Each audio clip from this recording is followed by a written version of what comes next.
And welcome back to Power and Politics on this National Day for Truth and Reconciliation. One of the speakers at a ceremony on Parliament Hill this morning was Autumn Peltier.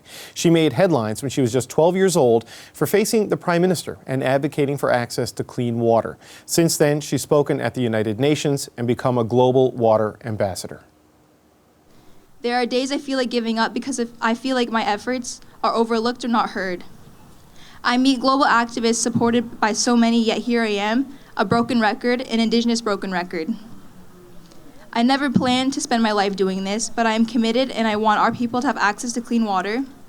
I would love collaboration, more actions taken towards these inequalities I speak about. When I was 12, I came face to face with Prime Minister Trudeau and was told not to say anything. I spoke up and asked him for his support for our people. The highest figure in our country made me a promise to protect the water and people, and 5 years later, I am still waiting. Indigenous Services Minister Patty Hajdu joins the show from her home riding of Thunder Bay, where she attended a ceremony earlier today. Minister, thanks for joining us. Thanks for having me, David. I want to get to the issue of drinking water that we heard from Autumn Peltier in a minute, but first I'd like to start with this being a day of reflection. If you can reflect on how you feel your government has done when it comes to advancing truth and reconciliation. Well, thanks, David. I've had an opportunity to listen to a few of the speakers before me, and I want to really raise up my hands to the many Indigenous women that are leading in this country, including the National Chief. And we just spoke about the new Supreme Court Justice, Michelle Bonsoan. And I'm bringing this up because I think for me, there are many things that this government has done to put us more firmly on a path of reconciliation, including things like investing in infrastructure and water, like Autumn was just talking about, renewing relationships, co-developed legislation. But for me, and I've always said this, the transformational change will come when Indigenous people are sitting at the tables of decision making, like the Governor General, and profoundly like the Supreme Court Justice that you heard just a few moments ago, changing the course of law and action in this country that will entrench some of this work that our government has been pursuing over the last 7 years. One of the things you've been pursuing over the last 7 years but hasn't yet been completed is the long-term boil water advisories. You've managed to deal with 135 of them, but in that period of time, 67 new have been added to the list. So how do you get ahead of the problem when for every 2 you solve, the math says another one becomes an issue? Well, actually, there's 31 left to lift, and we've avoided somewhere in the range of 250 plus short-term boil water advisories that were lifted. And all of this is not to in any way imply that the last remaining don't matter. They absolutely matter. We have, as you know, settled a historic water litigation. In fact, I am really hopeful that this country will not be pushed to act by litigation anymore and that we'll do these things proactively. But as you know, $8 billion in water litigation settlement that went to some of the survivors of communities that had no access to water, as well as the commitment financially, not just on the infrastructure spending, the nuts and bolts of water operations plants, but also on the kinds of supports that communities need to keep that water clean, including a commitment to equity and pay for water operators on First Nations, as well as ongoing training and recruitment efforts. And as I've been speaking to chiefs that are still leading in communities with boil water advisories, there are a diverse number of reasons why those advisories have not been lifted, and we're working through them one at a time.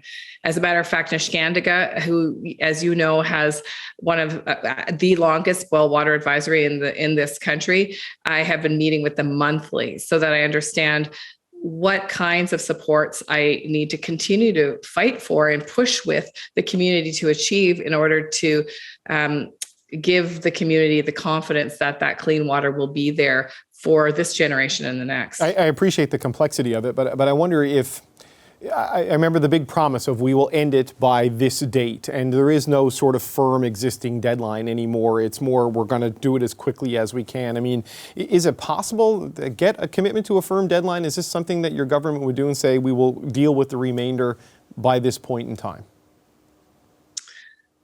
Well, I think the Prime Minister made that commitment with this profound sense of injustice that you heard in Autumn Peltier's voice. He made that commitment because I believe that he and all of us believe in the government that absolutely everyone deserves the right to clean drinking water.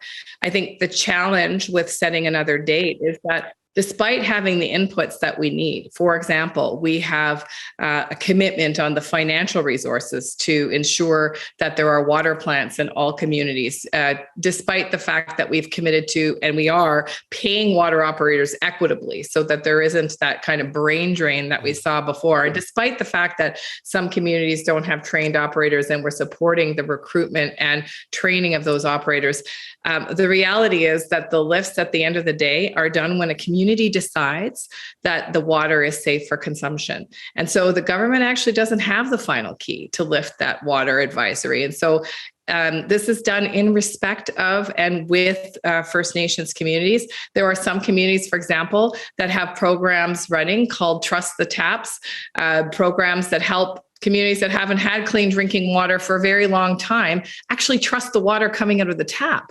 Doesn't that make sense, David? That if you've never had clean water coming out of your tap, you might be a little bit dubious about the quality of it when the taps are turned on. So that work is continuing. It's done with Indigenous communities. And for me, a deep, profound sense of respect for the timing and the reality that not every community is in the space where they can trust the water. And that is our responsibility as a federal government, to support communities who have never had access in some generations to actually get to that space where they have confidence the water they are getting is clean to drink. You mentioned that you'd hope future governments and this government, it wouldn't take litigation to get action. On the child welfare issue, it did take a litigation and a human rights tribunal process to get to the settlement that's on the table now. But there's been some reports this week that this settlement could be in jeopardy, or at least some of it could be in jeopardy because it isn't broad enough in who it covers. Are you worried that this settlement could potentially fall apart? Well, I obviously am waiting, along with the other litigants who have filed the proposed settlement for compensation with the CHRT and the federal court. Very respectful of the fact that the CHRT had questions and has asked those questions of the litigants and of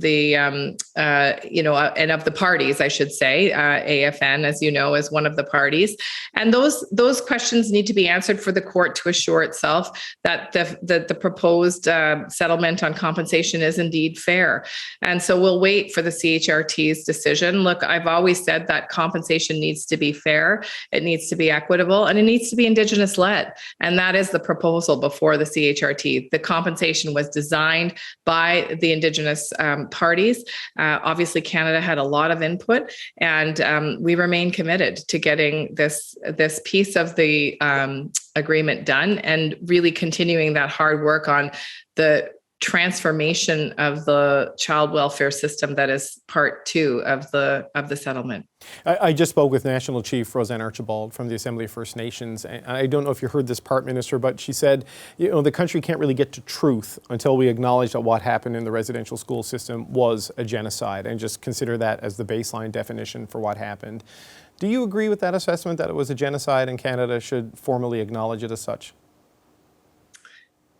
Well, I have listened to the many debates that people have had on the definition of genocide. But if the definition of genocide is trying to kill the Indian within the child, as we have heard quoted many times of previous politicians from days gone by, or if the definition of genocide is destroying language and culture so that people no longer have a cultural identity that is rightfully theirs, then listen, I understand that definition. And what I can say is that today is a day about coming to terms with those actions of a colonial government that had an intentional desire to ensure that those traces of culture, language, and identity were not just put aside, but were actually eliminated. And so today is a profound day to reflect on exactly that question. But what about a formal recognition of it as genocide? Because the conversation seems to dance up to the point without flat out calling it that. Do you think that is a necessary step? Well, I think I've given the answer. Listen, I think that when we, understand that the practices and the laws and the policies that existed, and in some cases, the way that practices and policies exist today were really undermining of individuals and communities' identity and culture, with the intent to eliminate that deserves the consideration of the language that the national chief is using. This is the second day for Truth and Reconciliation, National Day for Truth and Reconciliation. If we talk in a year from now, what do you want to have completed and accomplished on these files by the third day for National Truth and Reconciliation? There's so much, David, and I wish that we could work even more quickly. But I will tell you this, there are some really big things that I've committed and that the government has committed to do. One on water, actually, and that is to introduce, and this was part of the settlement I was talking about earlier, but to introduce legislation to protect drinking water on First Nation. And this is something that was committed to through the settlement with the parties on water legislation.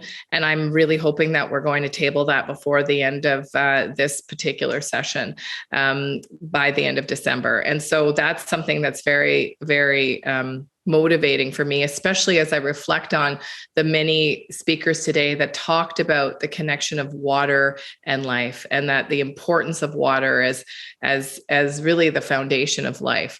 We also are working, as you know, on C-92, which is a child welfare legislation that restores power, self-determination, and reliable funding to Indigenous communities to take back control over how children and families are supported. And, I was very honored to sign the first in Ontario and Wabsamung, an agreement with the province of Ontario and Wabsamung to just do exactly that, to restore where the control rightfully should be with Indigenous communities. And so I'm looking forward to more and more of those agreements being signed with other provinces and with Indigenous communities, so that children can be cared for at home in customary ways, in ways that respect Indigenous law and Indigenous rights. Okay. Minister Patty Hajdu, thank you so much for your time.